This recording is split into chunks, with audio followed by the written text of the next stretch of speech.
అందరికీ నమస్కారం అండి. ఈ ప్రభుత్వం వచ్చి 2 నెలలు పూర్తయింది.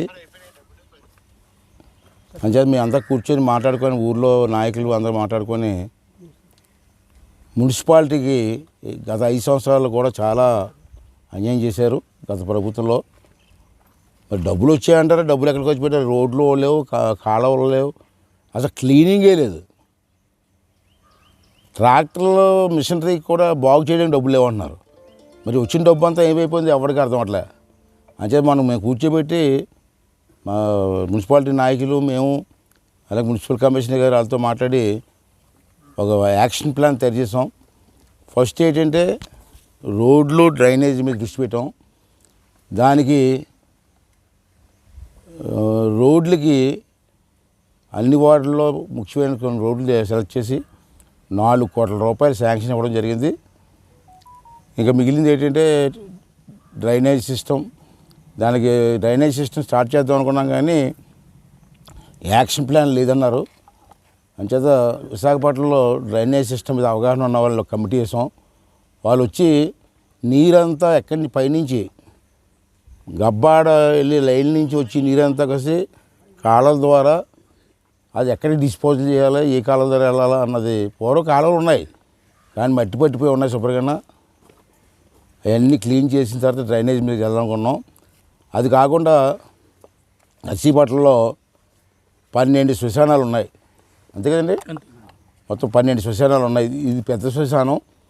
మిగతా అన్ని బొడ్డుపల్లి, బలిఘట్టం, బైపేటపాలెం, కృష్ణాపురం, అలాగే ఎస్సీ కాలనీ ఇలాంటివన్నీ కలిపి 12 వచ్చాయి. ఈ 12 ఏం చేశారంటే మున్సిపాలిటీలో డబ్బులు లేవని చూసారు, విన్నారు కదా.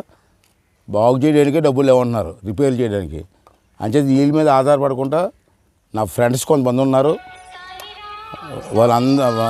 వాళ్ళందరితో కూడా మాట్లాడాను నేను. మన 4 సిమెంట్ కంపెనీలు ఉంటే వాళ్ళు పిలిపించారు మన నర్సీపట్నం ఇంటికి. వాళ్ళందరూ కలిసి నలుగురు కూడా 4 శ్మశానాలు డెవలప్ చేస్తామని చెప్పి వాళ్ళు ముందుకు వచ్చారు. అలాగే సీఎం రావణ్ గారితో మొదటి నుంచి పరిచయం ఉంది. మొన్న ఫంక్షన్లో కలిసినప్పుడు మా శ్మశానాన్ని మీరు బాగు చేయండి మీ పేరు మీద చెప్తే వారు కూడా అంగీకరించి ఈ రోజు రావడం జరిగింది. ఇలా 12 శ్మశానాలకి 12 కంపెనీలకు అప్పు చెప్తున్నాను.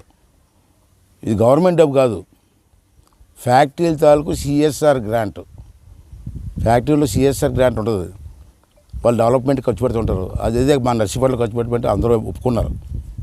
ఆల్రెడీ 3 వాళ్ళు వచ్చారు, మిగతా కూడా రావణ్ గారు పంపించారు.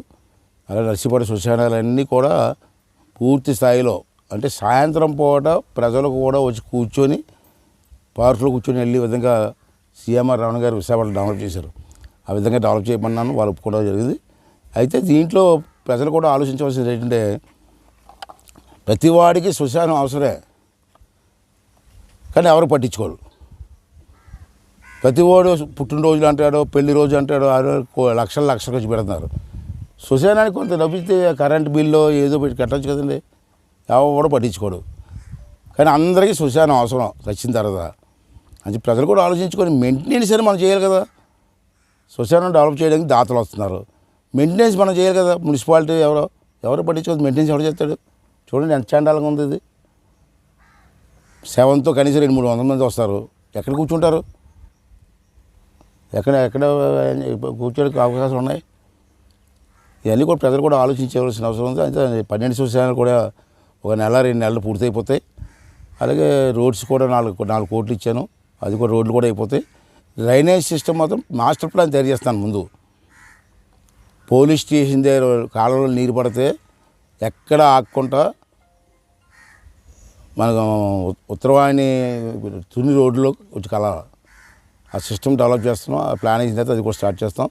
అంటే ప్రజలు కూడా దీనికి సహకరించవలసినటువంటి అవసరం కూడా ఉంది, మనం చేస్తున్నాను. అలాగే 30వ తారీఖుని కలెక్టర్ గారు, నేను, అలాగే హెల్త్ డిపార్ట్మెంట్ వాళ్ళు కలిపి మన area hospital development committee meeting చేశా. 30వ తారీఖు 10 గంటలకి ఉదయం కలెక్టర్ గారు వస్తున్నారు, హెల్త్ డిపార్ట్మెంట్ అధికారులు వస్తున్నారు, నేను ఉంటాను, ఆర్డీఓ ఉంటారు. గత 5 సంవత్సరాల్లో నర్సీపట్నం ఏరియా హాస్పిటల్ సర్వనాశనం చేశారు. దాన్ని మళ్ళీ పూర్వవైపుని తీసుకురావాలని చెప్పి ఒక మీటింగ్ పెట్టాను. ఉదయం 10 గంటలకు వచ్చి ఆ మీటింగ్ ఒక 2-3 గంటలు జరుగుతుంది. హాస్పిటల్లో ఎక్కడ లోపం జరుగుతుంది, ఎందుకు లోపం జరిగింది, హాస్పిటల్కి వచ్చిన డెవలప్మెంట్ కమిటీ డబ్బులన్నీ ఏమైపోయాయి, దేనికి ఖర్చు పెట్టారు గత 5 సంవత్సరాల్లో. తర్వాత ఒక ముఖ్యమైన పాయింట్ ఏంటంటే గత 5 సంవత్సరాల్లో డెలివరీ కేసులు అయినా వస్తే గవర్నమెంట్ హాస్పిటల్కి కొన్ని కేసులు ప్రైవేట్ హాస్పిటల్ పంపిస్తారు. మన దగ్గర ఎక్విప్మెంట్ ఉంది, డాక్టర్లు ఉండగా ప్రైవేట్ హాస్పిటల్కి ఎందుకు పంపించారు అన్నది నా డౌట్. నేను ఎంక్వైరీ చేసిన తెలిసింది ఏంటంటే కొంతమంది ప్రైవేట్ వాళ్ళని పేషెంట్లు ప్రైవేట్ హాస్పిటల్ పంపించి అక్కడ డాక్టర్ గారు డబ్బు ఎక్కువ వసూలు చేస్తారు కదా, గవర్నమెంట్ హాస్పిటల్ డబ్బులు ఎవరు, ఆ డబ్బుల్లో గవర్నమెంట్ హాస్పిటల్లో డాక్టర్లు వీళ్ళు పంచుకున్నారని నాకు కొంతమంది చెప్పారు. అవన్నీ కూడా ఎంక్వైరీ చేస్తాను నేను. రెండోది హాస్పిటల్ క్లీనింగ్ కూడా బాగోలేదు. పూర్వం నేను ఉన్నప్పుడు 2 పూట్ల క్లీనింగ్ చేయించేవాడిని విశాఖపట్నం వాళ్ళ చేత. ఇలా అందరం తీసేసి సొంత కార్యకర్తలు వేసుకొని తుడుతున్నారు. అసే వాసన వస్తుంది. లిఫ్ట్లు పనిచేయలేదు. తర్వాత అంబులెన్స్లు కూడా ప్రైవేట్ అంబులెన్స్లు ఎక్కువైపోయాయి, దోపిడీ జరుగుతుంది. అందరూ గవర్నమెంట్ హాస్పిటల్ అప్పుడు సుబ్బరాములు గారు ఇచ్చారు, 2-3 ఉన్నాయి, అవి వాడవచ్చు. లేదా ఇంకో 2 కాలుతో 2 ఎవరన్నా అడుగుతాను నేను. ప్రైవేట్ హాస్పిటల్ హవా తగ్గాల. విశాఖపట్నం ఒక పేషెంట్ తీసుకెళ్ళి రావడానికి 1000 చెప్తున్నారు. అదే గవర్నమెంట్ అంబులెన్స్ అయితే ఓన్లీ ఆయిల్ ఖర్చు, డ్రైవర్ ఖర్చు అవుద్ది. అంటే దాని మీద కూడా దృష్టి పెడుతున్నాను. రెండోది తిండి భోజనం కూడా బాగోలేదని కంప్లైంట్లు వచ్చాయి. అంటే భోజనం సప్లై చేసే వాళ్ళని కూడా మార్చి టెండర్ సిస్టమ్ పిలిచి మంచి వాళ్ళకి ఇచ్చి మంచి భోజనం పెట్టి ఏర్పాటు కూడా చేయాలనుకున్నాం. ఇంకో విచిత్రమైన నిన్న ఒకటి చేసింది. ఆ రోజు కరెంటు బిల్లు ఎక్కువైపోతుందని చెప్పి